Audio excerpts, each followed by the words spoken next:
Terima kasih Anda masih mengikuti Cafe Break bersama Kapolda Metro Jaya yang berusaha mencari solusi kemacetan di Jakarta. Tadi ada wacana tentang, bukan wacana ya, usulan yang tentang ERP ini ya Pak Usama. Mungkin kalau menurut Anda Pak Usama, dibandingkan di luar negeri yang beberapa negara sudah menerapkan sistem seperti ini, sejauh mana ini bisa mengatasi kemacetan? Ya, terima kasih. Saya pikir apa yang disampaikan oleh Pak Tanto tadi benar, tapi juga kita mesti harus memilih. Apakah kita menunggu sampai semua rencana itu siap baru kita laksanakan ERP itu, atau kita sama-sama secara paralel semua rencana pembangunan MRT, perluasan jalur busway dan lain sebagainya bisa bersama-sama juga diselenggarakan. Karena kalau kita menunggu, barangkali ERP pada saatnya nanti dilaksanakan juga tidak bisa terlaksana dengan baik karena sudah terlanjur, situasi sudah terlanjur parah, macet dan tidak bisa tertolong lagi. Menurut Anda bisa diterapkan saat ini Pak ERP ini? ERP sangat bisa diterapkan saat ini. Pak Sutanto tadi mengatakan tidak mudah begitu. Memang betul apa yang disampaikan oleh Pak Sutanto. Ini bukan juga seperti membalikkan tangan.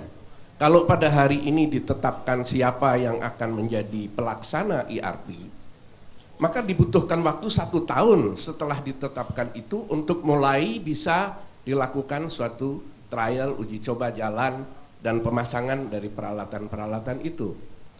Oleh karena itu, menurut kami, kita sudah cukup sebetulnya melakukan diskusi, seminar, dengar pendapat, dan lain sebagainya seperti yang kita lakukan pada hari ini. Sejak tahun 2006 ketika ide ini mulai dilaksanakan dan kemudian pemerintah DKI pada waktu itu menyelenggarakan survei dan kemudian menyusun detail engineering design untuk ERP. Sudah siap semuanya. Bahkan yang terakhir ada wacana yang mengatakan bahwa payung hukumnya masih belum cukup.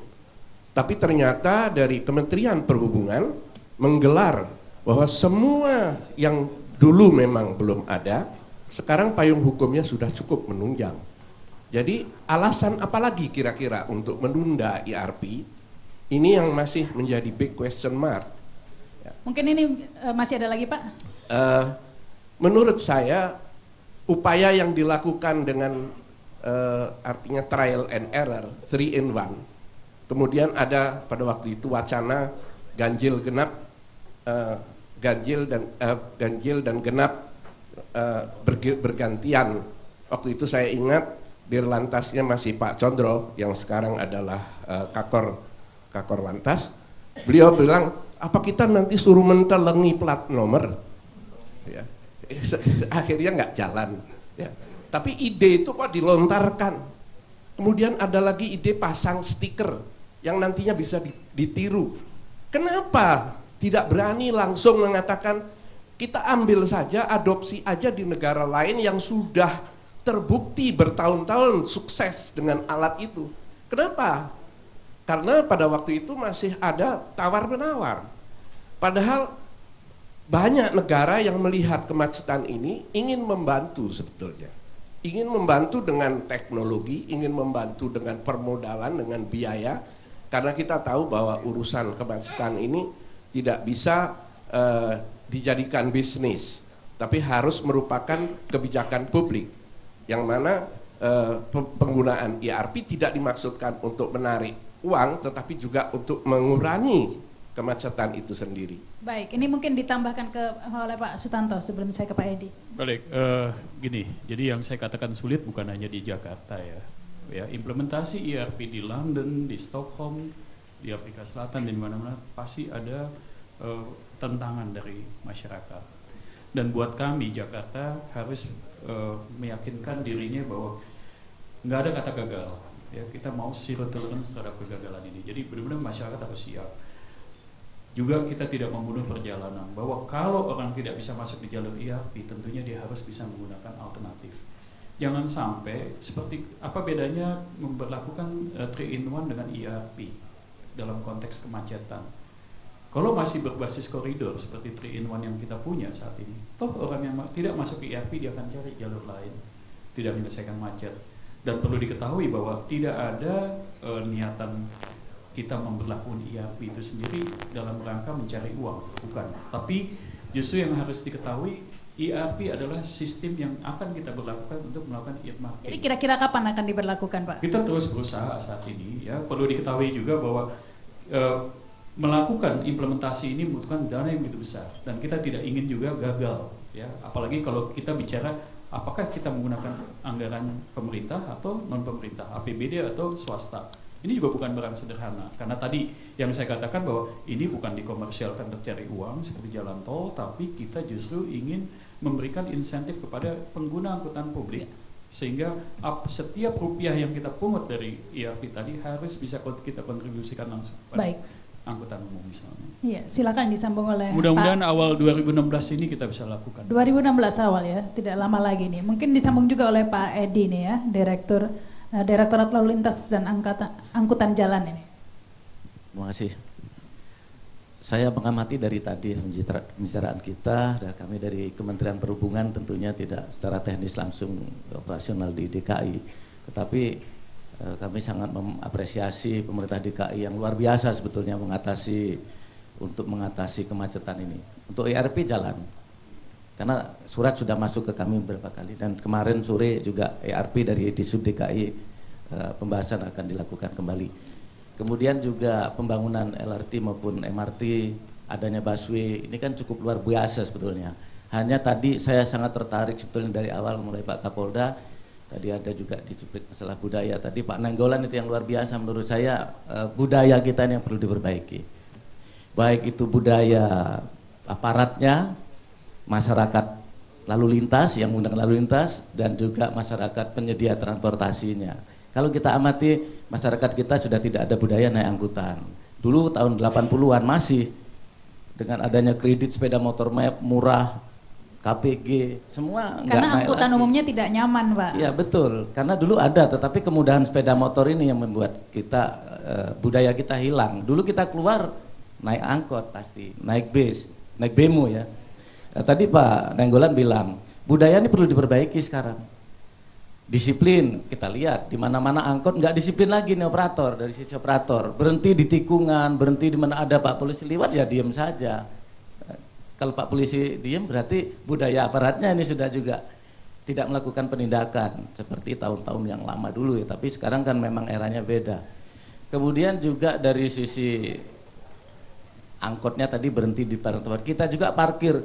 Coba lihat lampu layangan itu, larangan parkir, larangan apa, malah parkir diderek sama disub, dikunci, masih parkir juga di situ. Ini budayanya susah. Nah, mungkin saya mengamati bahwa karena dari segi regulasi dari pusat juga sudah lengkap, tadi Bapak katakan kita memang sudah berupaya untuk mengikuti apa keinginan masyarakat ada di Indonesia ini. Dan tentunya masukan saya ini mungkin kalau untuk DKI Pak Kapolda sudah waktunya untuk aparat ini ada evaluasi per wilayah, mungkin per polsek ya. Kalau sudah dioperasi dengan Polres sudah tertib, bersih, Polresnya agak lengang ya balik lagi. Nah ini tentunya polseknya bertanggung jawab. Ada dievaluasi mungkin Satlantas, Kanit Lantas Polsek itu bertanggung jawab kalau ada pelanggaran rambu. Mungkin dari Kolrantas secara seluruhan se-Indonesia ini bisa diberikan evaluasi. Kasat Lantas diberikan evaluasi apabila masih ada pelanggaran rambu, itu indikator penilaiannya Pak. Jadi ada 100 rambu setiap hari masih dilanggar 40%, berarti hanya 40% kinerja Satlantasnya di sana. Baik. Kemudian per wilayah, dan harus disiplin banget ini, tidak ada tawar-menawar. Saya rasa Pak Kapolda ini sudah waktunya untuk budaya yang memberikan apresiasi yang seperti saya lihat ini. Maaf ini saya kritik sedikit diberikan toleransi, jangan melanggar lagi Pak, terus dilepas. Ini kayaknya malah kita kurang respect ya Pak ya, secara umum Pak, kami selaku masyarakat juga tentunya. Saya kepingin mengharapkan begitu seperti dulu saya masih SLTA itu, lihat polisi topi putih itu tidak berani berhenti Pak, di rambu S, rambu apa itu nggak berani, dan pasti dikejar. pasti dikejar. Nah ini mungkin patroli kita Pak Kapolda, siapapun melihat pelanggaran jadi direct saja lah atau ditilang saja. Ini budaya tadi Pak Nenggolan betul-betul. Kalau kita masalah penyediaan sarana prasarana, manajemen rekayasa lalu lintas saya rasa sudah maksimal ya. Ada 3-in-1, ada pengaturan rambu, jam kendaraan besar, kendaraan kecil diatur. Kemudian yang saya mantan Kepala Disub Surabaya. Waktu itu kemacetan setiap jam kerja luar biasa. Kami lakukan rekayasa lalu lintas Pak Kapolda dengan membagi jam kerja dengan pemerintah daerah. Jam kerja anak sekolah kami atur sekarang jam 6:30. Kemudian jam kerja swasta jam 8. Pegawai negeri 7:30. Luar biasa dari segi visi rasio terbukti memang luar biasa. Ada satu kelancaran yang signifikan. Baik, begitu. ini mau menambahkan Saya rasa singkatnya demikian, Pak Usama. Saya rasa budaya tadi harus ditegakkan, aparat, pengemudi, dan kami tentunya dari regulasi lintas antar provinsi. Kalau itu perlu operatornya harus dicabut izinnya, ya kami cabut. Karena itu disiplin, itu saja. Terima kasih. Terima kasih Pak Edi. Mengenai budaya pelanggaran tadi, saya kira itu bukan monopoli warga Jakarta melanggar itu di mana-mana di semua negara. Kalau tidak ada pengawasan yang intensif dan ketat, pasti mereka pun akan melanggar. Oleh karena itu mereka menggunakan satu sistem di mana tidak membebankan ini kepada polisi. Pelanggaran itu sudah langsung dengan cara yang orang tidak bisa berkata apa-apa. Kalau polisi yang menjaga, dia waktu di stop dia bilang, maaf Pak, saya mau sidang DPR, maka otomatis dia akan dilepas. Tapi kalau itu satu alat yang mencatat dan menangkap, polisi akan berkata ya silahkan, tapi Anda tidak bisa lagi lepas daripada apa yang sudah Tidak ada. bisa ada alasan begitu Tidak ya. ada Maaf alasan. mau ada acara cafe break gitu, nggak Iya, bisa ya. kira-kira seperti Baik, silakan. Saya ingin nambahkan sedikit ya. Ini karena saya banyak terlibat di dalam rangka penyusunan Undang-Undang 22 2009 tentang lalu lintas angkutan jalan ya. Mungkin di sini ada sedikit kesalahpahaman ya dalam hal menertibkan angkutan umum, Pak. Kewenangan Polri itu hanya menegakkan hukum dan maksimal, Pak, itu denda tilang, Pak. Mengeluarkan surat tilang. Tilang itu ya bisa berapa ya? Kira-kira dendanya mungkin 100.000, 200.000 mungkin, Pak. Ya, atau maksimum 500, ya kan? Ya. Ya maksud saya yang biasanya diketok palu itu mungkin sekitar 200.000 itu.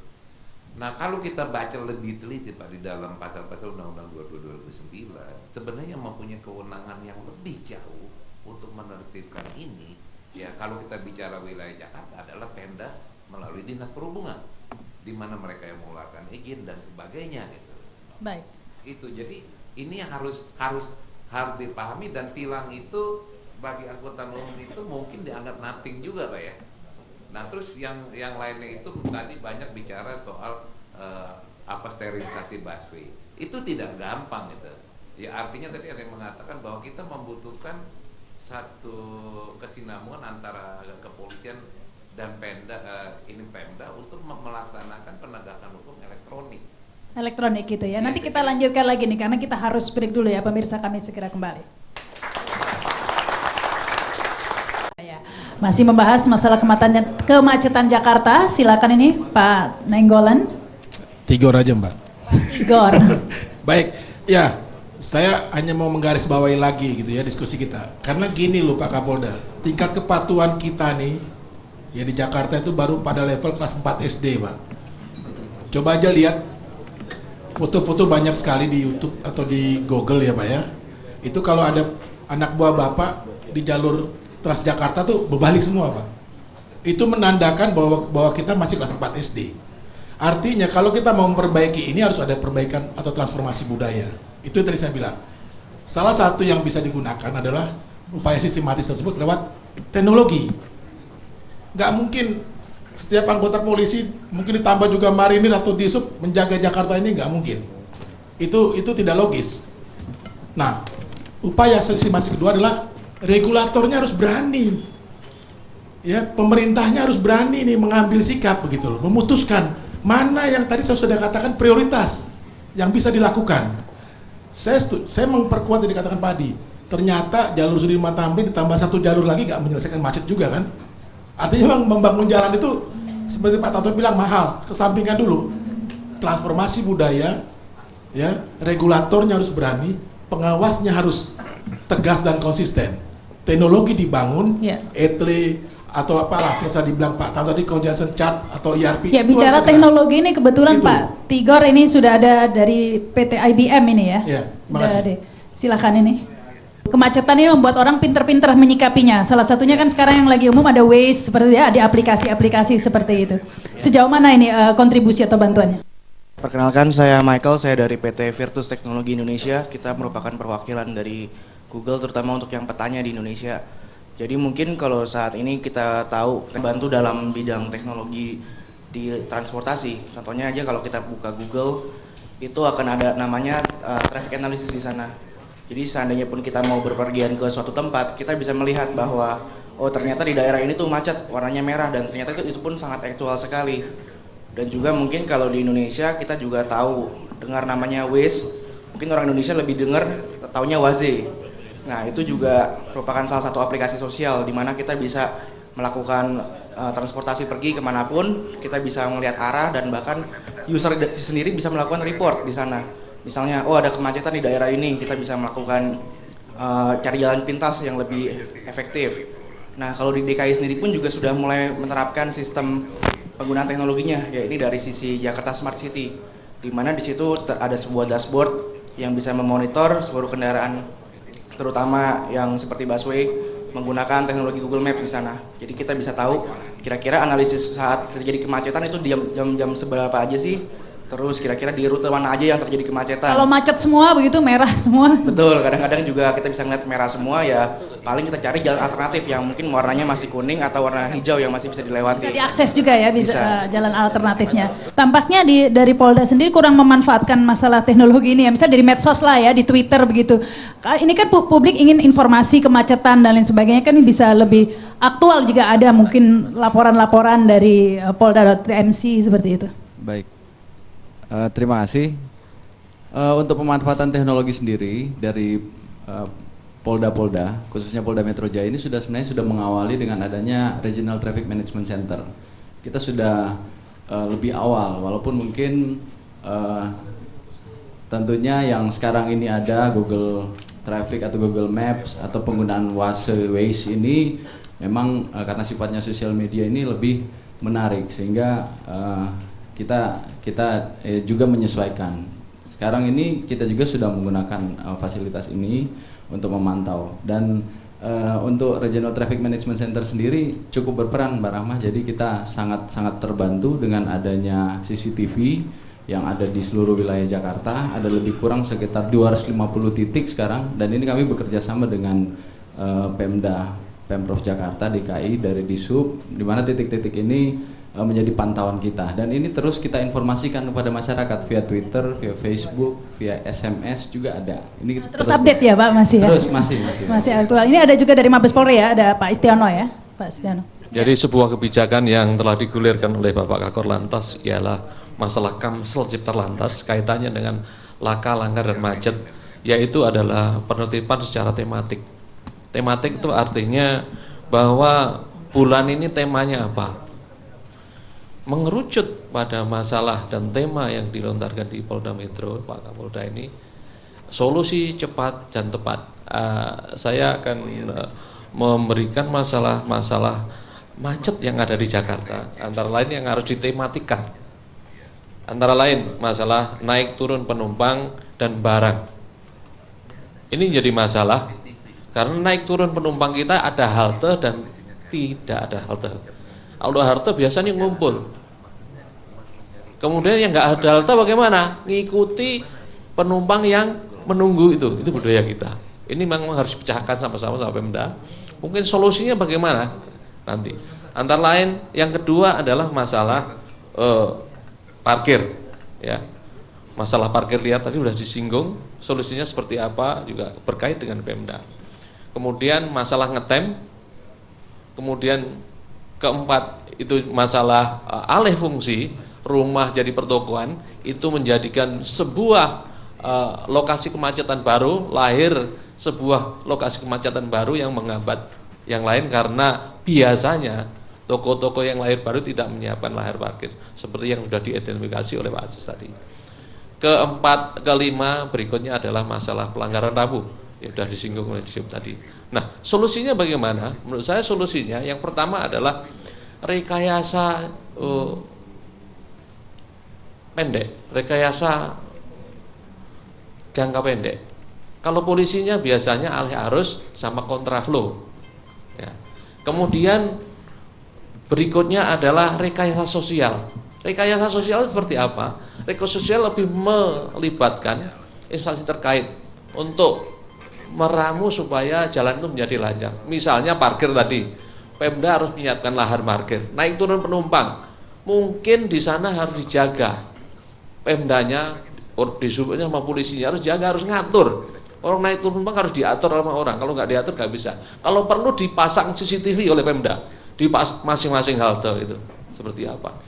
Berikutnya adalah segi preemptif, itu adalah kuatnya publikasi dari media. Ini media itu penting.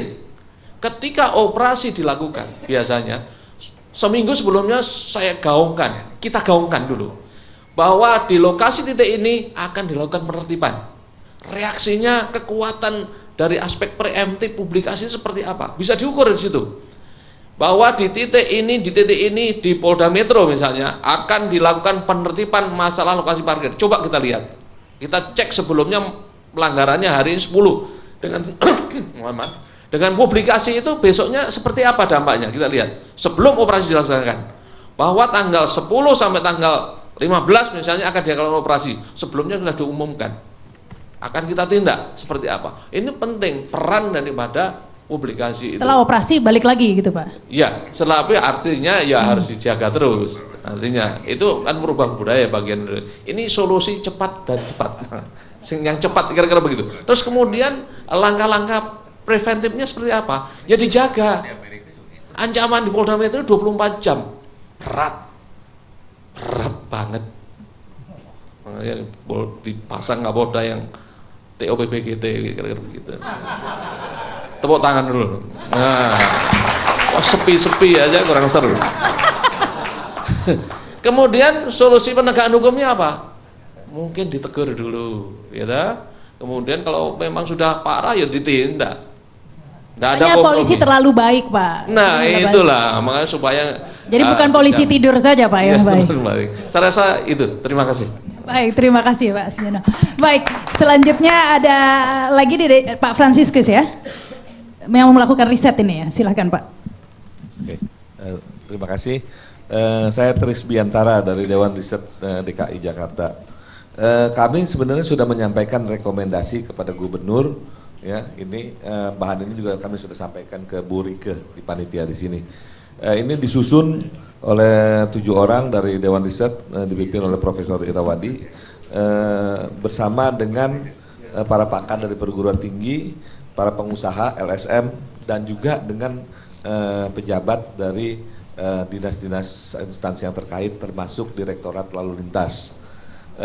Saya hitung tadi dari 100-an solusi kami sudah rangkum kurang lebih ada 50 lebih solusi. Sebagian besar yang tadi Bapak sebutkan di situ ada di sini. Tapi yang jadi masalah apa? Tadi pertanyaan dasar, efektifkah kita? Gitu loh. Nah, sebenarnya ini sudah langsung dijawab oleh Pak Kapolda, yaitu sinergitas bersama. Karena apa? Kami perhatikan selama ini solusi banyak, tapi menjadi tidak efektif karena jalan masing-masing. Contoh, tadi Pak Tanto udah kemukakan ERP, memang betul, tapi kita mesti siapkan baik-baik. Kenapa? Kalau kita langsung menerapkan ERP sekarang, tetapi busway-nya seperti ini, itu sama aja merampok rakyat, gitu loh. Gampang kok ngeliatnya, busway cukup nggak? Di luar jam sibuk, ya orang langsung padat. Coba deh harmoni, nggak dapet 1 kali 2 kali. Artinya apa? Busnya kurang. Nah, berarti apa? Kita tuntut kepada pejabat yang bersangkutan, ya, you punya kesulitan apa untuk mewujudkan janji gubernur 1000 bus setahun? Karena sudah 3 tahun. Saya khawatir 1/4 pun belum ada. gitu loh. Nah, bagaimana mau nuntut Polantas jaga sterilisasi? Saya pernah ikut, ada dua bapak di jalanan sakit kepala. Kenapa? Macet begitu, sedangkan jalur busway-nya kosong. Artinya apa? Kita jalan sendiri-sendiri kan. Coba kalau bisa dibantu nih Pak, siapa Pak Dirut juga ada di sini, ya, bantu bagaimana itu supaya bersih banyak. Maka sterilisasi bisa dijalankan gitu. Kebetulan sebelah saya kepala dinas pajak barusan kisik-kisik, ya, dari 9 juta kendaraan Pak ya, itu kurang lebih yang motor ada 6 juta, 40% Pak ya. 6 juta itu 40%-nya yang belum bayar pajak. Yang dari mobil 2 jutaan itu 25% belum bayar pajak. Total itu kurang lebih 1,2 triliun hilang. Belum lagi ditambah biaya kemacetan sekarang. Jadi artinya apa? Bahasa terangnya, Pak Dirut Transjakarta, Anda butuh berapa? 5 triliun. Kasih buru-buru adain. Gitu loh. Baik. Nah, di dalam rangkuman ini kami dari 50 sekian solusi, itu solusi apapun yang lakukan itu akan memberikan dampak. Hanya saja yang menjadi masalah sekarang skenario-nya apa. Nah, kami usul skenario ini setelah berdiskusi dengan Ditlantas juga. Bentar ya.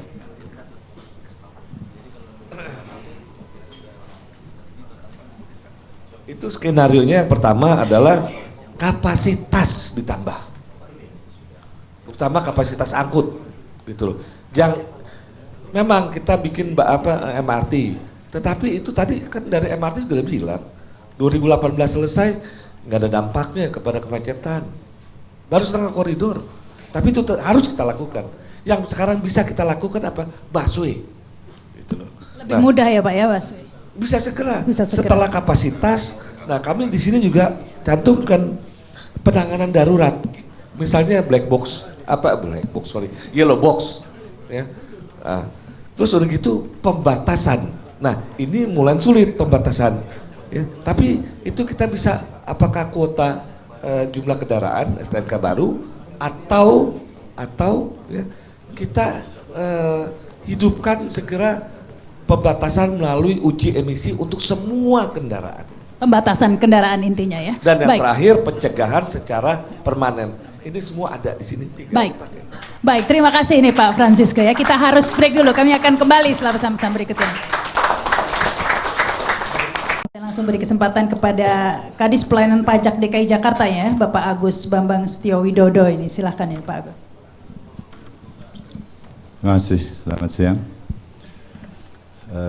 Untuk kendaraan bermotor di DKI Jakarta sebagai bagian dari salah satu jenis pajak daerah, itu data kami per Juli 2015 itu sekitar 8.500.000-an kendaraan bermotor, 6.200.000 itu roda 2 dan 2.300.000-an itu ada roda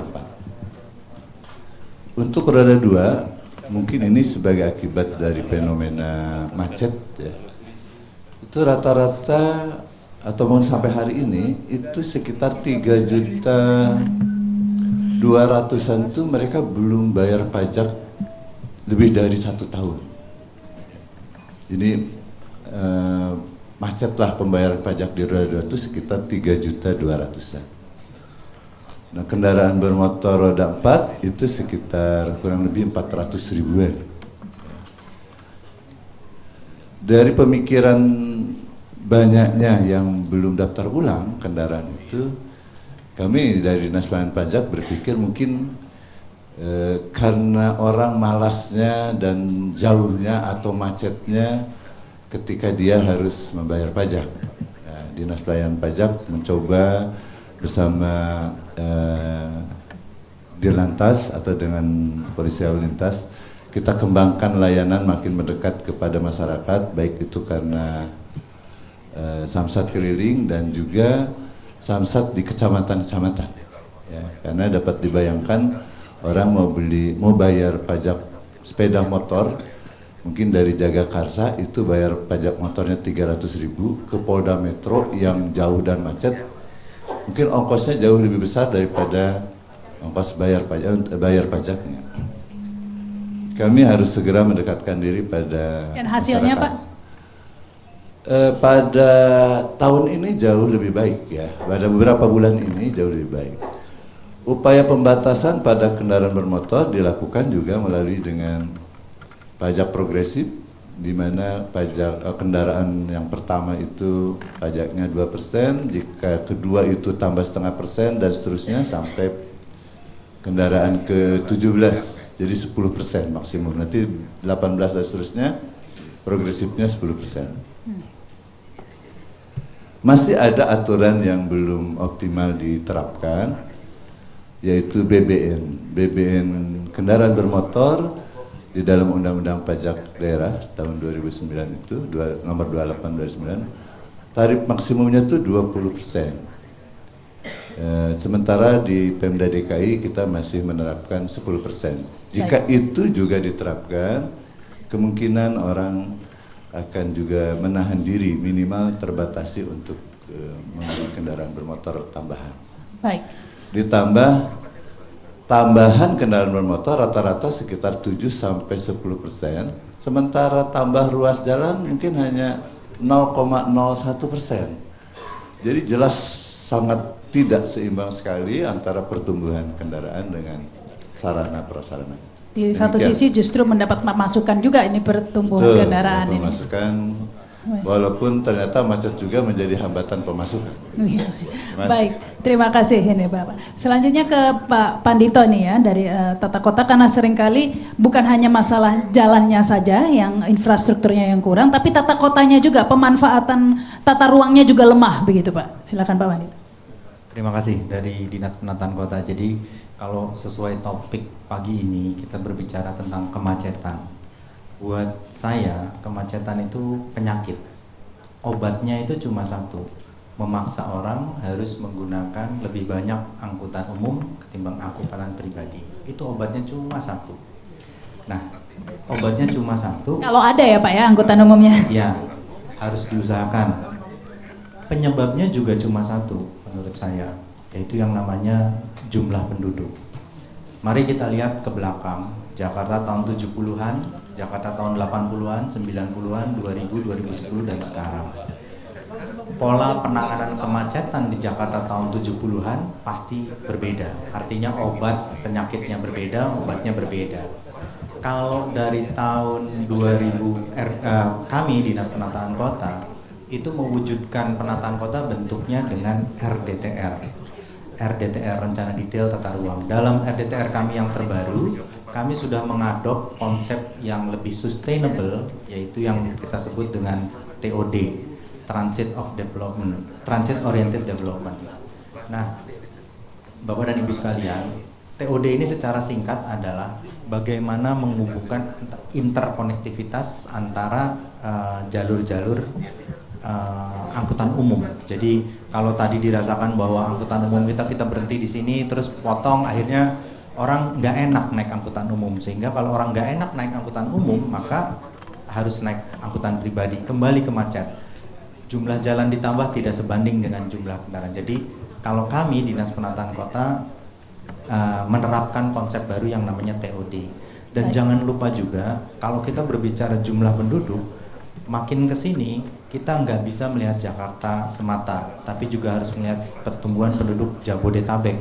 Karena itu pernah ada wacana dibentuk suatu pengelolaan khusus untuk Jabodetabek. Saya kira itu perlu, karena memang ngitung penduduk Jakarta sekarang harus juga menghitung penduduk sekitarnya. Baik, baik, terima kasih Pak Pandito. Kemudian silakan Pak Emmanuel ya dari Dishub.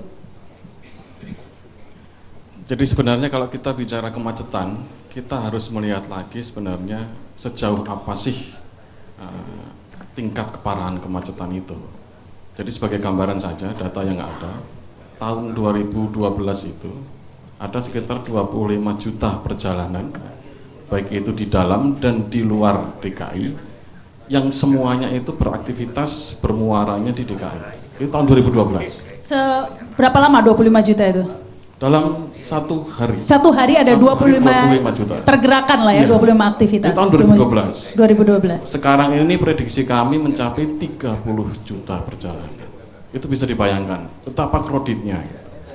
Itu kalau kita lihat tadi dari beberapa bicara tadi menyampaikan pertumbuhan jalan hanya 0,01%. Pertumbuhan kendaraan sekitar 11-12%. Itu jelas terlihat ketimpangannya. Jadi sebenarnya salah satu upaya yang sudah dilakukan oleh Pemprov DKI adalah dengan menggalakkan angkutan umum. Tetapi balik lagi, Pemprov DKI tidak bisa sendirian untuk mewujudkan hal ini.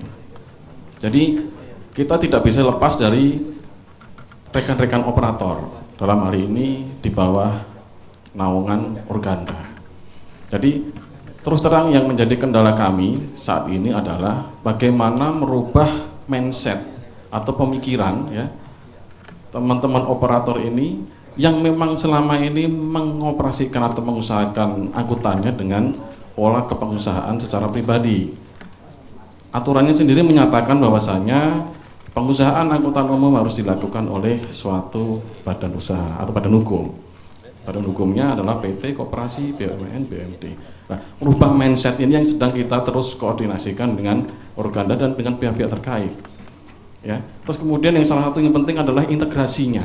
Tadi saya setuju bahwasanya apapun yang dibangun, baik itu angkutan yang bersifat massal maupun feeder, jika dia tidak terintegrasi itu tidak akan optimal.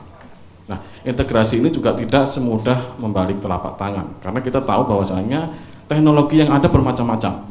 Ini tantangan kita untuk menggabungkan teknologi-teknologi yang ada itu dalam suatu platform yang memang bisa diakses oleh masyarakat secara luas. Nah, realnya adalah kita akan mulai dengan apa yang namanya revitalisasi angkutan. Dan ini bukan isapan jempol segala.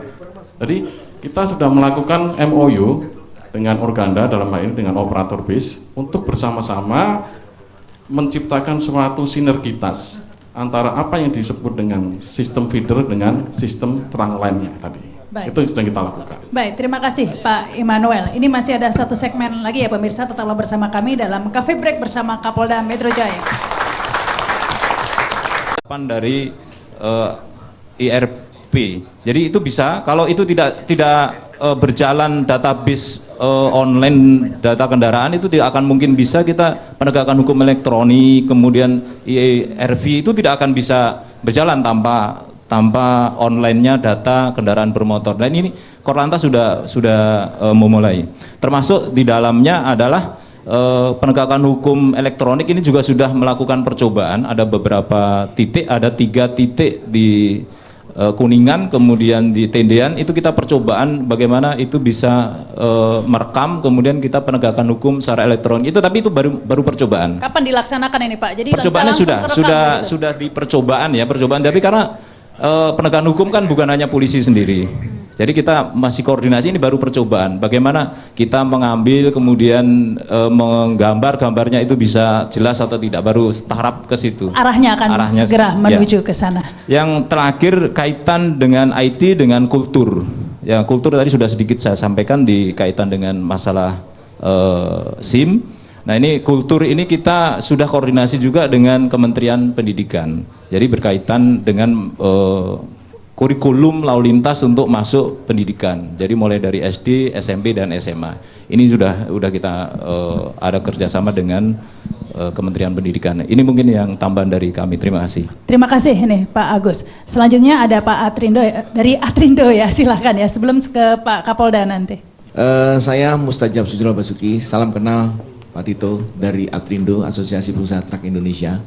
Domain kami adalah khusus angkutan barang, teman-teman di Pak Sinuan mungkin angkutan penumpang. Jadi belum disinggung sama sekali, dan saya coba mau sampaikan bahwa sebetulnya terima kasih pagi ini sudah menjawab pertanyaan panjang kami pengusaha truk. 1,5 tahun kami dilarang masuk jalan tol kota. Ternyata yang dikatakan PMEO-nya adalah angkutan truk itu adalah penyebab kemacetan. Ternyata sampai hari ini kita sudah menjadi anak yang baik, sudah tidak masuk kota lagi, tetap macet, Pak. Jadi artinya sudah menjawab bahwa itu bukan kesalahan di pengusaha-pengusaha truk. Tapi memperparah kemacetan, begitu Pak? Setuju kan? Nah, untuk beberapa hal kami datang membantu Bapak Kapolda untuk memberikan solusi. Jadi tadi teman-teman ada yang menanyakan bagaimana tentang sertifikasi driver. Kami Aptrindo sudah bekerja sama dengan BNSP, ada lembaga sertifikasi profesi kami sudah menghasilkan beberapa asesor untuk nantinya menjadikan sopir-sopir kami bersertifikasi. Sudah ada 1.000 sopir yang sudah kita daftar dan moga-moga bisa membantu untuk ke sana. Baik. Kami juga bekerja sama dengan Telkom membangun namanya SIAP, Sistem Informasi Angkutan Barang. Jadi semua driver kami nanti terdata secara akurat pergerakannya dimanapun, sehingga nanti kalau dia ada kecelakaan, kriminal, terus ada masalah-masalah yang berkaitan dengan kemacetan lalu lintas, kita bisa mensolusikan lebih cepat. Dan sebaiknya satu hal yang saya sampaikan ke bapak-bapak sekalian di Gubernur dan Kapolda, mungkin ada kantong parkir buat kita nanti sama-sama atur sehingga tidak ada truk-truk besar berkeliaran di jalan pada jam-jam tertentu, tetapi semua ada kantong-kantong parkirnya. Terima kasih. Baik, itu masukannya ya. Terima kasih. Ini selanjutnya sebagai penutup, silakan Pak Kapolda. Baik, terima kasih Mbak Rama dan Bapak Ibu sekalian. Saya kira dari diskusi kita hari ini, tadi kita sudah memetakan 3 permasalahan besar mungkin. Hipotesa kita ada 3. Yang pertama, permasalahan kemacetan ini diakibatkan oleh laju pertumbuhan kendaraan yang sangat cepat sekali, tidak sebanding dengan laju infrastruktur jalan yang lamban. Ditambah lagi dengan problema budaya masyarakat yang cenderung untuk melanggar aturan lalu lintas. Otomatis dari semua diskusi kita tadi, ada yang masuk ke variabel laju kendaraan, ada yang masuk ke laju pertumbuhan jalan, ada yang masuk ke masalah budaya masyarakat, lain-lain. Kami berpendapat bahwa memang obatnya 3 juga itu. Satu, bagaimana untuk menurunkan laju kendaraan, terutama kendaraan pribadi. Dan ini perlu adanya disinsentif untuk kendaraan pribadi, baik dalam bentuk artinya pembatasan kendaraan pribadi, dalam bentuk IRP. IRP kan tujuan utamanya, sebetulnya utamanya adalah membatasi. Kemudian nomor ganjil genap misalnya, kemudian kenaikan parkir, harga parkir mungkin salah satu, meskipun nanti akan mengundang pro kontra. Kemudian mempersulit pengurusan kendaraan bermotor misalnya, SIM STNK. Jadi seperti tadi, tapi ini dilematis karena di sisi lain pemerintah terutama DKI itu pajak kendaraan bermotor adalah PAD yang paling utama, primadona. Jadi dilematis, kalau seandainya dibatasi kendaraan pribadi, pajak akan berkurang. Kemudian kalau seandainya dibuka kerannya besar, pajak akan bertambah tapi membuat macet.